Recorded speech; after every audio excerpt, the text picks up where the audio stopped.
optik melawai. Kalau sampai kita tunjukkan ini merupakan presiden yang sangat-sangat buruk untuk menegakkan hukum di Republik ini. Bahwa sebenarnya kalau kasus ini kalau kita bedah lagi kan sebenarnya sudah 2 tahun lebih ya, sudah berjalan. Dan selama ini dari Bapak Jokowi mengambil posisi yang sangat pasif. Mungkin mengingat beliau juga merupakan presiden Republik Indonesia pada saat itu, sehingga mungkin beliau juga tidak akan mau mengambil langkah hukum apapun.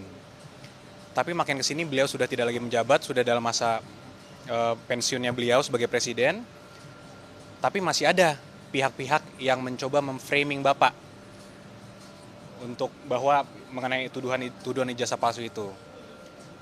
Sehingga ya mungkin satu-satunya cara ya akan kita ambil langkah hukum. Jadi kami juga ingin meluruskan juga sedikit bahwa ada framing-framing di media seakan-akan tunjukkan aja lah Pak ijazahnya, tunjukkan aja pasti selesai kasusnya.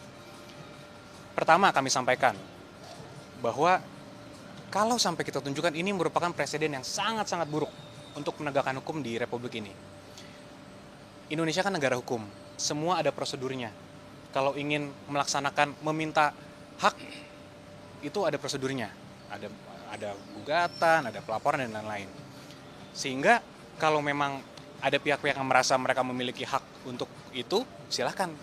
Tapi kan presiden buruknya kenapa? Bayangkan aja Mbak, kalau nanti misalnya semua masyarakat luas, termasuk pejabat-pejabat negara, kepala daerah, menteri-menteri, itu semua bisa asal dimintakan aja oleh pihak-pihak yang tidak berkepentingan, mana ijazahnya? Ijazahnya palsu ya? Tolong perlihatkan ke saya. Apakah itu menjadi contoh hukum yang baik? Kan sangat tidak gitu. Jadi ini pembelajaran hukum yang baik juga. Jangan sampai ini bisa terjadi ke masyarakat lain.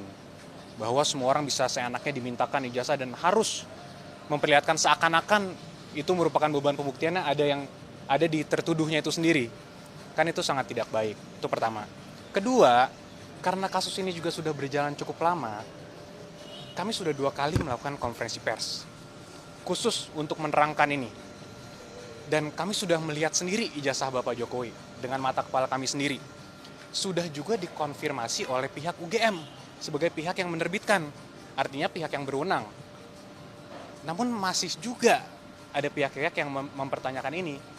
Jadi kalau menurut pendapat kami, ini sudah bukan lagi mengenai ijazah Bapak. Ini bukan lagi mengenai ada niat betul untuk mengkonfirmasi, memverifikasi ijazah Bapak. Karena ini sudah dilakukan konfirmasi oleh pihak UGM, apalagi. Jadi kami melihat pendapat kami ini sudah ada juga yang mungkin upaya-upaya beberapa kelompok masyarakat juga atau pribadi juga untuk mendiskreditkan, menyerang martabat Bapak Jokowi.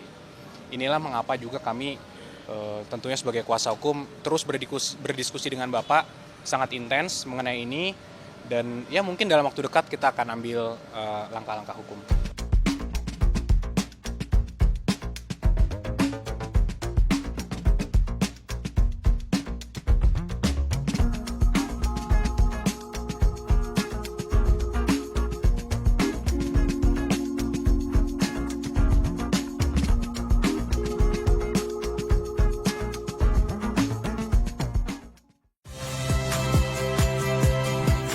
Rizka Clarissa. Saksikan program-program Kompas TV melalui siaran digital, pay TV, dan media streaming lainnya.